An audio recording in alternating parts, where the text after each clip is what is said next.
Hello everyone, आज का हमारा टॉपिक है समास। इसकी परिभाषा है जब दो या दो से अधिक शब्द मिलकर एक नए संक्षिप्त शब्द का निर्माण करते हैं तो उस प्रक्रिया को समास कहते हैं। समास क्या है? जब हमारे पास दो या दो से ज्यादा शब्द हैं, हम उन्हें मिलाकर एक छोटा शब्द का निर्माण करते हैं तो उसे हम समास कहते हैं। उदाहरण है, न्याय करने वाले अधिकारी ने अपराध करने वाले को मृत्यु के लिए दिया जाने वाला दंड दिया। अब इसमें बहुत सारे वर्ड्स एक को हम मिलाकर एक वर्ड बना सकते हैं। जैसे है न्याय करने वाला अधिकारी। न्याय करने वाले अधिकारी को हम क्या कह सकते हैं? न्यायाधीश। अपराध करने वाला क्या होता है? अपराधी। और मृत्यु के लिए दिया जाने वाला दंड, उसे हम क्या कहते हैं? मृत्युदंड। तो हम क्या करते हैं समास में, जब हमारे पास ज्यादा शब्द हो उनको मिलाकर हम एक छोटा शब्द का जो है वो बना लेते हैं, छोटे शब्द का निर्माण करते हैं और इसी प्रक्रिया को हम क्या कहते हैं? समास। इससे हमारा वाक्य जो है वो संक्षिप्त रूप ले लेता है, छोटा रूप ले लेता है। जैसे न्याय करने वाले अधिकारी ने अपराध करने वाले को मृत्यु के लिए दिया जाने वाला दंड दिया, इसको हमने शॉर्ट करके लिख दिया, न्यायाधीश ने अपराधी को मृत्यु दंड दिया। अब समास की इंपॉर्टेंस क्या है कि वो संक्षिप्त रूप जो है वो ले लेता है।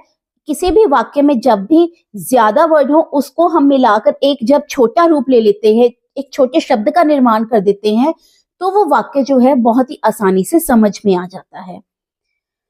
अब दूसरे वाक्य में क्या है? समास से बने सामासिक शब्दों का प्रयोग हुआ है। समास से बने सामासिक शब्द क्या है? न्याय करने वाले अधिकारी को हमने न्यायाधीश दे दिया, अपराध करने वाले को हमने अपराधी। तो न्यायाधीश, अपराधी, मृत्युदंड, ये क्या है? सामासिक शब्द हैं। मीन्स इनको हमने समास का रूप जो है वो दे दिया है। अब एक प्रश्न आता है कि समासिक पद की पहचान कैसे की जाती है? हमें एक वाक्य दिया है, अगर हमें कहा जाए कि इसमें आप समासिक पद की पहचान करो, तो वह पहचान हम कैसे कर सकते हैं? तो समासिक पद की पहचान इसके संयुक्त रूप और संक्षिप्त अर्थ से की जाती है। समासिक पद की पहचान क्या? इसका संयुक्त रूप। संयुक्त रूप मतलब हम जब कई शब्दों को मिलाकर एक नया शब्द बनाते हैं, मीन्स मिला देते हैं, तो वो संयुक्त शब्द हो गया, ठीक है। और उसका अर्थ क्या हो जाता है? संक्षिप्त हो जाता है। तो समासिक पद की पहचान शब्दों के संयुक्त रूप और संक्षिप्त अर्थ से की जाती है, जहां पर क्या होता है कि दो या दो से अधिक शब्द मिलकर एक नए अर्थ को प्रकट करते हैं। जैसे न्याय करने वाला अधिकारी, इसका समासिक पद बन गया न्यायाधीश, ठीक है। ये संयुक्त रूप है, चार वर्डों को मिलाकर हमने एक वर्ड बना दिया संयुक्त, और इसका संक्षिप्त अर्थ भी बन गया कि न्याय करने वाले अधिकारी बहुत बड़ा वर्ड है, उसका हमने एक छोटा रूप दे दिया न्यायाधीश।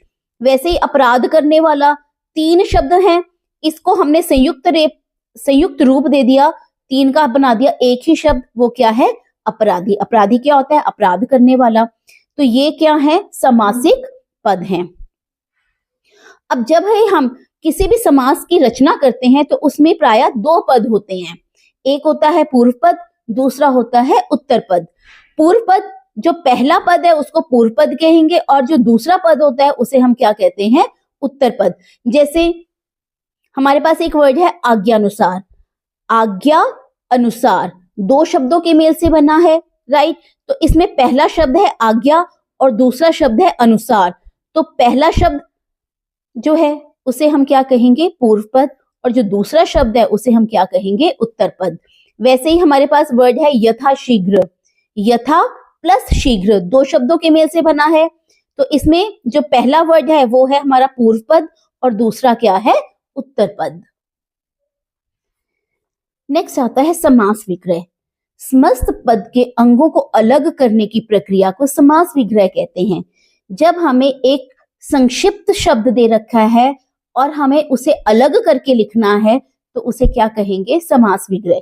जैसे हमारा वर्ड है यज्ञशाला, ये हमारा समस्त पद है, ये एक संक्षिप्त रूप है किसी शब्द का, और इसका समास विग्रह क्या हो गया? यज्ञ के लिए शाला। ये चार वर्ड जो हैं वो बन गए। तो समस्त पद का समास विग्रह। विग्रह क्या होता है? अलग अलग करके लिखना। गगनचुंबी, गगन को चूमने वाला। तो समस्त पद क्या है? शॉर्ट रूप, और समास विग्रह जब हम उसको तोड़ के लिखते हैं वर्ड को, वो हमारा क्या कहलाता है? समास विग्रह। नेक्स्ट आता है समास के भेद। समास के मुख्य रूप से चार भेद होते हैं। फर्स्ट है अव्ययी भाव समास, दूसरा है तत्पुरुष समास, तीसरा है द्वंद्व समास और फोर्थ है बहुब्रीहि समास। अब आप कहेंगे कि इसके से 6 भेद होते हैं, एक है कर्मधारय समास, एक है द्विगु समास, लेकिन कर्मधारय समास और द्विगु समास तत्पुरुष समास के ही उपभेद होते हैं, इसलिए जो मुख्य रूप से भेद होते हैं समास के वो 4 ही होते हैं, अव्ययी भाव समास, तत्पुरुष समास, द्वंद्व समास और बहुब्रीहि समास। कोई कोई इन्हें कर्मधारय समास और द्विगु समास को भी अलग करके लिखकर कहते हैं कि 6 भेद होते हैं। तो अव्ययी भाव समास क्या है? इसमें पहला पद प्रधान होता है। अभी हमने पढ़ा कि समास में 2 पद होते हैं मेनली, पहला पद और दूसरा पद। पहले पद को पूर्व पद कहते हैं और दूसरे पद को उत्तर पद। तो जिसमें पहला पद प्रधान होता है वो अव्ययी भाव समास, जिसमें दूसरा पद प्रधान होता है वो हमारा आ गया तत्पुरुष समास, जिसमें दोनों ही पद प्रधान होते हैं वो होते हैं हमारा द्वंद्व समास, और जिसमें कोई भी पद प्रधान नहीं होता, कोई तीसरे वर्ड को जो है, तीसरे शब्द को वो इंगित करता है, तो वो हमारा होता है बहुब्रीहि समास। राइट, थोड़ा डिटेल में समझते हैं। सबसे पहले आता है अव्ययी भाव समास। इस समास में पूर्व पद प्रायः अव्ययी होता है और वही प्रधान होता है। अब हमने पढ़ा कि अव्ययी भाव समास क्या है, पहला पद जो है वो प्रधान होगा और क्या होगा, अव्यय। अव्यय मीन्स उपसर्ग। मेनली पहला जो पद है वो उपसर्ग होगा और वही प्रधान भी होगा। अव्ययी भाव समास का मूल सिद्धांत है अव्यय। अव्यय मीन्स उपसर्ग प्लस संज्ञा। अव्ययी भाव समास 2 शब्दों के मेल से ही बनेगा। उसमें पहला शब्द जो है अव्यय मीन्स उपसर्ग होगा और दूसरी क्या होगी, संज्ञा। जब इन दोनों को मिलाएंगे वो हमारा बन जाएगा अव्ययी भाव समास। अब हम अव्ययी भाव समास की पहचान कैसे कर सकते हैं? पहले पद में उपसर्ग होता है। उपसर्ग मीन्स या तो अ होगा या आ या प्रति, प्र, यथा, भर, अनु आदि, ये सारे उपसर्ग होंगे। और दूसरा क्या होगा, संज्ञा। जैसे आ हमारा उपसर्ग है और जन्म क्या है, संज्ञा। तो आ प्लस जन्म क्या बन जाएगा, आजन्म। ये हमारा क्या बन गया, अव्ययी भाव समास, मीन्स जन्म से लेकर। राइट। आ प्लस जीवन, आ हमारा उपसर्ग है, जीवन क्या है, संज्ञा। तो आजीवन क्या बन गया, अव्ययी भाव समास। और इसका समास विग्रह क्या है, जीवन भर। आजन्म जन्म से लेकर, आजीवन जीवन भर। प्रतिदिन मीन्स दिन या प्रत्येक दिन। प्रतिवर्ष हर वर्ष। अब वर्ष तो साल है, कोई भी साल हो सकता है। जब हम हर साल बोल रहे हैं तो हर हमारा क्या आ रहा है, प्रधान आ रहा है। वैसे प्रत्येक दिन है, दिन तो कोई भी हो सकता है, लेकिन हम कह रहे हैं कि हर दिन होगा, प्रत्येक दिन होगा, तो प्रत्येक पर स्ट्रेस पड़ रहा है, तो वो हमारा क्या है, प्रथम पद है और ये क्या है, प्रधान आ रहा है। ठीक है, तो जिसमें पहला पद जो है वो प्रधान भी हो और क्या हो, उपसर्ग हो, उसे हम अव्ययी भाव समास कहते हैं। प्रत्येक, प्रति प्लस एक, यथा प्लस शक्ति, यथाशक्ति बन गया। और इसका विग्रह क्या हो गया, शक्ति के अनुसार। यथाशीघ्र मीन्स जितना शीघ्र हो सके। भर पेट, पेट भरकर। भरसक होता है पूरी शक्ति से। अनुरूप, रूप के अनुसार। तो ये सारे हमारे किसके एग्जाम्पल हैं, अव्ययी भाव समास के। अगेन ये तो था कि जब उपसर्ग हो प्लस संज्ञा तो वो अव्ययी भाव समास। लेकिन कुछ ऐसे भी शब्द होते हैं जो बार बार रिपीट हो रहे होते हैं, जैसे रातों रात, बीचों बीच। ये एक ही वर्ड जो है रिपीट हो रहा है, तो वो भी हमारे किस में आते हैं, अव्ययी भाव समास में। रातों रात, विग्रह क्या आ गया, रात ही रात में। बीचों बीच, बीच ही बीच में। तो जो वर्ड हमारे बार बार रिपीट होते हैं, ठीक है, वो भी अव्ययी भाव समास है। और जो वर्ड जिसके पहले जो है उपसर्ग आता है और बाद में संज्ञा आती है, तो वो शब्द कौन से होते हैं, अव्ययी भाव समास। तो इससे हम अव्ययी भाव समास की पहचान जो है वो कर सकते हैं। नेक्स्ट आता है तत्पुरुष समास। तत्पुरुष समास में दूसरा पद प्रधान होता है। अभी हमने पढ़ा अव्ययी भाव समास में पहला पद प्रधान होता है, जबकि तत्पुरुष समास में दूसरा पद प्रधान होता है। एवं समास विग्रह में पूर्व पद के बाद कारक चिन्ह का प्रयोग होता है। और जब हम तत्पुरुष समास में जो हमारा समासिक पद है उसका जब हम विग्रह करेंगे तो पूर्व पद के बाद क्या आएगा, कारक चिन्ह। कारक चिन्ह आपने पढ़े हुए हैं। कारक चिन्ह कौन कौन से होते हैं, कर्ता ने कर्म को करण से या के द्वारा संप्रदान के लिए अपादान से संबंध का के की अधिकरण में पर संबोधन हेरे अरे। तो कारक चिन्ह में जो पहला वाला है कर्ता ने, इसको कट कर देंगे।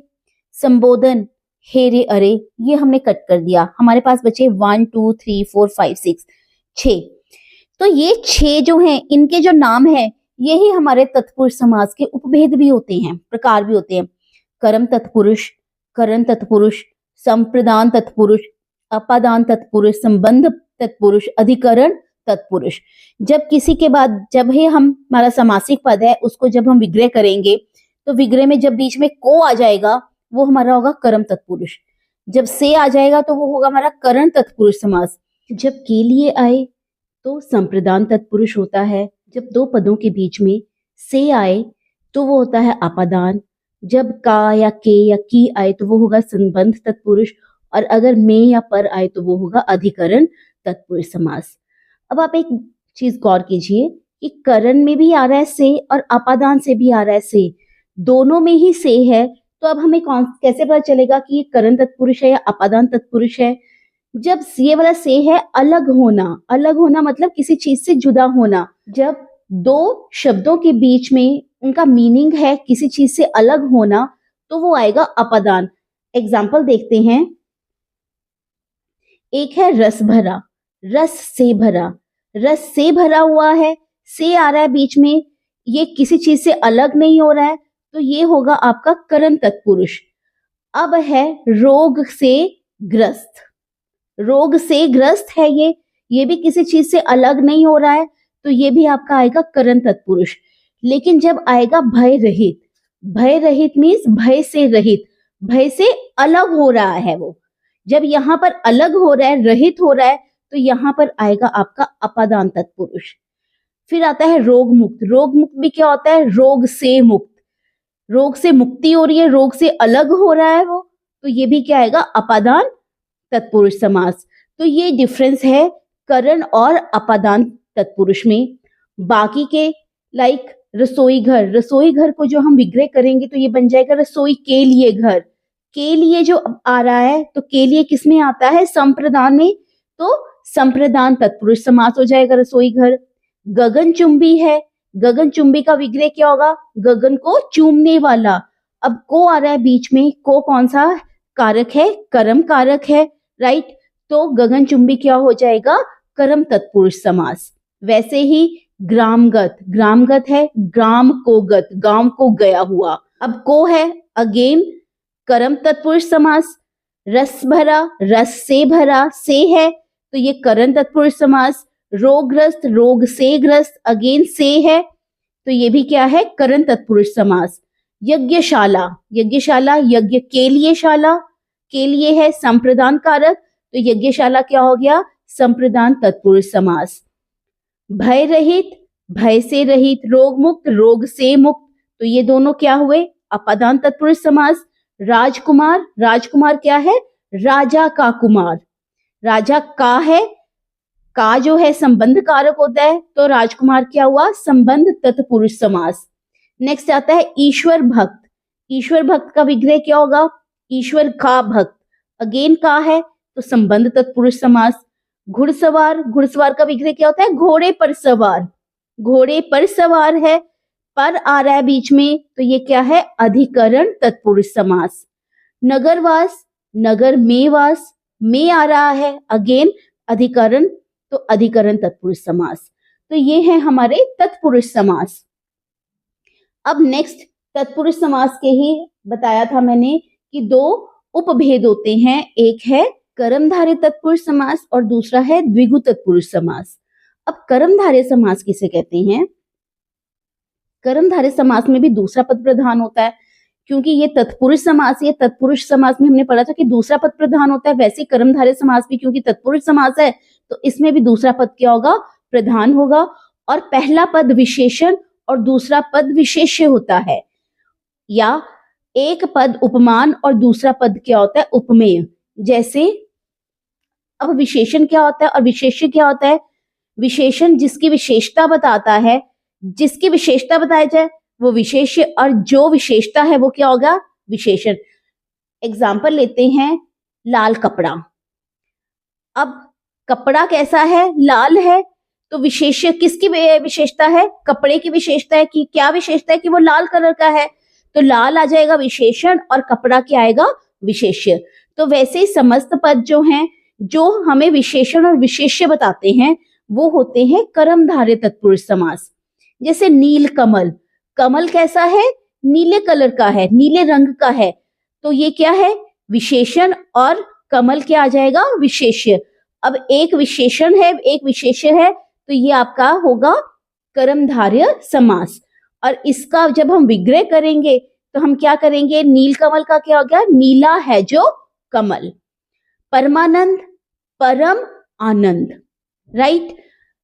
अब आनंद कैसा है? परम आनंद है, बहुत ज्यादा आनंद है। तो आनंद का विशेषण क्या है? परम। अब अगेन ये विशेषण और विशेष्य है, तो ये हमारा आ जाएगा कर्मधारय समास। और परमानंद का जब हम विग्रह करेंगे तो क्या आ जाएगा? परम है जो आनंद। महादेव, महादेव, देव कैसे हैं? महान हैं। तो देव की विशेषता है कि वो महान है।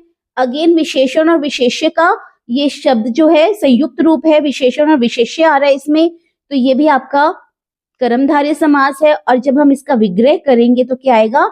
महान है जो देव। अब आप ध्यान दीजिए, कर्मधारय समास में जब भी हम विग्रह करेंगे तो पहले पद और दूसरे पद के बीच में या तो आएगा है जो, या आएगा के समान, या आएगा रूपी। ठीक है। कमल नयन, कमल के समान नयन, ये क्या है? उपमान और उपमेय, राइट। जब विशेषण और विशेष्य है तो बीच में आएगा है जो। और अगर हम उपमान और उपमेय, उपमान क्या होता है? उपमेय क्या है? जिसकी उपमा की जा रही है, जिसके साथ तुलना की जा रही है, वो होता है उपमान। ठीक है। और जिसकी तुलना की जा रही है वो होता है उपमेय। जैसे कमल नयन, अब नयन की जो है तुलना कर रहे हैं कमल के साथ, कि नयन कैसे हैं? कमल के समान है। तो कमल के समान नयन, तो बीच में दोनों पदों के बीच में क्या आया? के समान। ठीक है। स्वर्ण परी, अब परी कैसी है? सोने की है। परी की उपमा जो है वो की गई है स्वर्ण के साथ, सोने के साथ, कि स्वर्ण के समान परी, कि परी कैसी है? सोने के समान है। अगेन उपमान और उपमेय आ रहा है, तो ये भी क्या आ जाएगा? कर्मधारय समास। वचनामृत, वचन अमृत, राइट। अब वचन अमृत है मींस वचन रूपी अमृत, तो ये क्या आ जाएगा? आपका कर्मधारय समास, राइट। तो कर्मधारय समास क्या होता है? पहला पद गौण होता है, दूसरा पद प्रधान होता है। पहला पद विशेषण होता है और दूसरा पद क्या होता है? विशेष्य। या फिर पहला पद उपमान होता है और दूसरा पद क्या होता है? उपमेय होता है। वो हमारे कर्मधारय समास कहलाते हैं, राइट। नेक्स्ट आता है द्विगु समास। द्विगु क्या है? इसमें पहला पद संख्यावाचक होता है तथा किसी समूह विशेष का बोध कराता है। अब द्विगु समास जो है अगेन दो पदों से मिलकर बना है। जो पहला पद है उस वो क्या होते हैं? संख्या, काउंटिंग। जो भी आपकी काउंटिंग वाला समास होगा, जिसमें भी त्रि है, पंच है, शत है, ये सब क्या है? आपके नंबरिंग है, संख्या है, तो वो आपका आएगा द्विगु समास, राइट। जैसे सतसई, समस्त पद क्या है? सतसई। सत मीन्स 700 दोहों का समाहार। समाहार या समूह एक ही चीज है।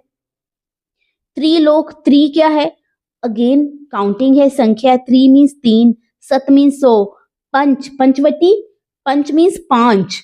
देन आता है त्रिभुवन, त्रि मीन्स 3, त्रिफला, त्रि मीन्स 3, और दश, दश क्या होते हैं? 10। इन सभी में क्या आ रहा है? पहला जो पद है वो है आपका संख्यावाचक। ठीक है। और ये संख्या जो है किसी एक समूह की विशेषता बता रहा है, राइट। तो दूसरा जो हमारा पद है वो एक समूह का बोध करवा रहा है। तो जो पहला है वो संख्या है और दूसरा जो है किसी समूह विशेष का बोध करवाता है, उसे हम द्विगु समास कहते हैं। अब सत से 700 दोहों का समाहार, त्रिलोक 3 लोकों का समाहार, पंचवटी 5 वटों, वटों मीन्स वृक्ष, वट जो है वट वृक्ष आता है, तो पंचवटी है 5 वटों या वृक्षों का समाहार, त्रिभुवन 3 भुवनों का समाहार या समूह, त्रिफला 3 फलों का समाहार, दशक 10 वर्षों का समूह को हम क्या कहते हैं? दशक। राइट, तो ये था आपका द्विगु समास। अब थर्ड समास आता है द्वंद्व समास। द्वंद्व समास क्या होता है? जिस समस्त पद में दोनों पद प्रधान हो और विग्रह करने में दोनों पदों के बीच में और, या, तथा, अथवा जैसे योजक शब्दों का प्रयोग होता है, उसे द्वंद्व समास कहते हैं। द्वंद्व समास में दोनों ही पद प्रधान है, कोई एक गौण और दूसरा प्रधान नहीं है, दोनों के बिना जो है दोनों ही पद प्रधान होते हैं। और जब हम समस्त पद का विग्रह करते हैं तो विग्रह करने पर दोनों पदों के बीच में या तो और आएगा, या तथा आएगा, या आएगा। ठीक है, तो उसे क्या कहेंगे? द्वंद्व समास। द्वंद्व का अर्थ ही क्या होता है? 2 या 2 से अधिक वस्तुओं का जोड़ा। ठीक है, तो समस्त पद हैं जैसे राधा कृष्ण, राधा और कृष्ण दोनों ही क्या है? प्रधान है। राइट, इनकी अपनी अपनी अलग अलग इंपॉर्टेंस है। तो जब हम इसका विग्रह करेंगे तो क्या आ जाएगा? राधा और कृष्ण। दाल रोटी है, दाल भी इंपॉर्टेंट है, रोटी भी इंपॉर्टेंट है, मीन्स दोनों ही पद प्रधान है। तो दाल रोटी की हम विग्रह कैसे करेंगे? दाल और रोटी। राजा रंग, राजा और रंग। भला बुरा, भला अथवा बुरा या भला या बुरा। अमीर गरीब, अमीर या गरीब। पाप पुण्य, पाप या पुण्य। धर्म अधर्म, धर्म अथवा अधर्म या धर्म या अधर्म। अब किसी में और लग रहा है, किसी में या आ रहा है, कैसे पता चलेगा कि और आएगा या आएगा? अब जैसे है राधा कृष्ण, राधा कृष्ण, राधा भी हो सकती है, कृष्ण भी हो सकता है। राइट, दाल रोटी, दाल भी हो सकती है, रोटी भी हो सकती है, तो दाल और रोटी होगी। दाल और रोटी दोनों साथ साथ चलते हैं। हम किसी का नाम लेते हैं राधा कृष्ण। ठीक है, राजा रंग, इनकी अपनी अपनी इंपॉर्टेंस है। तो राजा और रंग।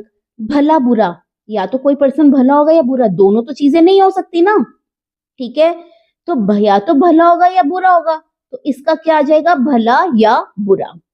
अमीर होगा या गरीब होगा पर्सन, एक ही अमीर पर्सन अमीर नहीं हो सकता, एक ही पर्सन गरीब नहीं हो सकती, या तो वो अमीर होगा या तो वो गरीब होगा। तो इसलिए क्या आ जाएगा? अमीर या गरीब। या तो कोई पर्सन पाप करेगा या पुण्य करेगा, एक ही पर्सन पाप पुण्य नहीं कर सकता, तो पाप या पुण्य। वैसे ही धर्म या अधर्म। राइट, तो ये था आपका द्वंद्व समास। नेक्स्ट आता है बहुब्रीहि समास। बहुब्रीहि समास क्या है? जिस समास में दोनों प्रधान ना हो। अब इसमें दोनों ही पद प्रधान नहीं होते हैं तथा समस्त पदों से भिन्न किसी अन्य संज्ञा का बोध करवाते हैं। दोनों समास जो हैं, दोनों पद जो हैं वो अपने आप में प्रधान ना होकर जब हमें किसी तीसरी चीज के बारे में इशारा करते हैं, किसी तीसरी चीज के बारे में बताते हैं, तो उसे क्या कहते हैं? बहुब्रीहि समास। इन समस्त पदों के विग्रह करने पर अंत में जिसका, जिसकी, वाला, वाली, जो, जिसके आदि आते हैं। जब हम समस्त पदों का विग्रह करेंगे तो लास्ट में क्या आएगा? जिसका, जिसकी, वाला, वाली, जो, जिसके। राइट, जैसे दशानन, दश और आनंद 2 पदों के मेल से बना है। राइट, और जब हम इसका विग्रह करेंगे, दश है आनंद जिसके, दश और आनंद कहते हैं 10 सिर। लेकिन जब हम कहते हैं 10 सिर वाला, दशानन मीन्स 10 सिर वाला, तो एकदम से हमारे ध्यान में 10 सिर वाला कोई पर्सन नहीं आएगा, सीधा वो रावण के बारे में हमें पता चलेगा। तो ये जो है दशानन, किसी तीसरे के बारे में जब हम बता रहे हैं तो ये क्या है? आपका बहुब्रीहि समास। महावीर, महान वीर है जो। अब जब हम महावीर के बारे में, जब हम महावीर करते हैं तो एकदम से हमारा ध्यान किसके बारे में आता है? श्री हनुमान जी के बारे में। राइट, महान वीर है जो। अब ये हनुमान जी की तरफ इशारा कर रहा है, तो महावीर क्या है? बहुब्रीहि समास। पीतांबर, पीला अंबर। ठीक है, 2 वर्ड है पीला अंबर। लेकिन जब हम कहते हैं पीले हैं वस्त्र जिसके, वो क्या है? अगेन हमारे दिमाग में आता है, वो किसकी छवि आती है? श्री कृष्ण जी की। तो पीताम्बर किसके लिए यूज होता है? श्री कृष्ण जी के लिए, तो बहुब्रीहि समास। तिरंगा 3 रंगों वाला, राइट, और एकदम से तिरंगा नाम लेते हैं तो हमें पता चल जाता है कि तिरंगा क्या है? भारत का राष्ट्र ध्वज। तो तिरंगा भी क्या है? किसी तीसरे चीज के बारे में बता रहा है, वो क्या है? बहुब्रीहि समास। देन आता है चक्रधर, चक्र को धारण करने वाला, और चक्र को कौन धारण करते हैं? विष्णु भगवान, तो विष्णु के बारे में बताया जा रहा है, तो ये भी क्या है? बहुब्रीहि समास।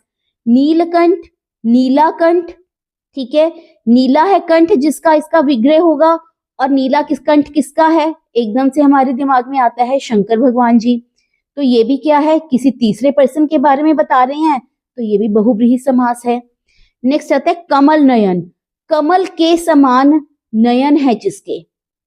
अब कमल के समान नयन जिसके, जब हम ऐसा विग्रह कर रहे हैं तो एकदम से पता चल जाता है कि वो कौन है, हम किसके बारे में बात कर रहे हैं? विष्णु भगवान जी के बारे में।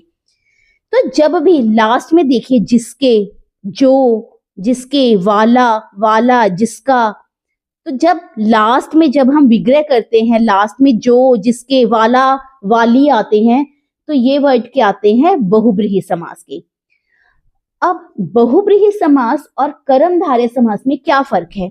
हमने वहां पर भी पढ़ा, कमल नयन, महावीर, राइट। जब हम कहें महान है जो वीर, जब हम ऐसा लिखते हैं महान है जो वीर, तो वो आ जाएगा कर्मधारय समास। कमल नयन, कमल के समान नयन करेंगे तो वो भी क्या आ रहा है? उपमान और उपमेय बता रहे हैं, तो वो क्या आ जाएगा? कर्मधारय समास। लेकिन जब अगर हम इसका विग्रह कर देंगे कमल के समान नयन है जिसके, जब हम किसी थर्ड पर्सन के बारे में बोल रहे हैं, तो वो क्या आ जाएगा? बहुब्रीहि समास। ये हमारे विग्रह करने पर डिपेंड करता है कि जब हम विग्रह कर रहे हैं तो हम बहुब्रीहि समास में विग्रह कर रहे हैं या कर्मधारय समास में। अगर बीच में है जो आए, के समान आए, तो वो आपका आएगा कर्मधारय समास। लेकिन जब आप विग्रह करते हो और लास्ट में आए जिसका, जिसके, वाला, वाली, किसी तीसरे पर्सन के बारे में हम बताएं, तो वो आप चाहेगा बहुब्रीहि समास। तो यही बहुब्रीहि समास और कर्मधारय समास में फर्क है कि जब हम विग्रह करेंगे, किसी की तुलना करेंगे हम, ठीक है, उपमान, उपमेय या विशेषण, विशेष्य के रूप में अगर हम विग्रह करते हैं, तो वो कर्मधारय समास बताएगा, तो उसे हम कर्मधारय समास कहेंगे। और जब हम विग्रह करते हुए किसी तीसरे पर्सन के बारे में इशारा करेंगे, तो वो क्या आ जाएगा? बहुब्रीहि समास। बहुब्रीहि समास और द्विगु समास में क्या फर्क है? दोनों में ही क्या है? पहली संख्या जो है, अगर संख्या, पहला पद जो है संख्या आता है, वो हम जानते हैं वो द्विगु समास होता है। जैसे दशानन, दशानन में भी क्या आ रहा है? दश, राइट, दश मीन्स 10, तो पहला पद क्या है? संख्या है। तो अब हम इसे द्विगु समास ना कहकर बहुब्रीहि समास क्यों कह रहे हैं? अगेन समास विग्रह की वजह से। जब हमने समास विग्रह करके हमने किसी तीसरे पर्सन के बारे में इशारा किया है, तो वो होगा हमारा बहुब्रीहि समास। लेकिन अगर हम इसका विग्रह करते हैं 10 आननों का समूह या 10 आननों का समाहार, तो वो हमारा क्या बन जाता? द्विगु समास, राइट। अगर आपसे कहा जाए द्विगु समास और बहुब्रीहि समास में क्या अंतर है, तो आप क्या लिखेंगे कि द्विगु समास में पहला संख्यावाचक होता है और दूसरा पद प्रधान होता है, और बहुब्रीहि समास में दोनों पद प्रधान ना होकर जब किसी तीसरे के बारे में इशारा करते हैं या किसी तीसरे का बोध करवाते हैं, तो उसे क्या कहते हैं? बहुब्रीहि समास। जब भी हमें अंतर पूछा जाए तो हम डेफिनेशन लिख देंगे, उसकी परिभाषा लिख देंगे, तो वो उसका अंतर हो जाएगा। तो यही था आपका समास।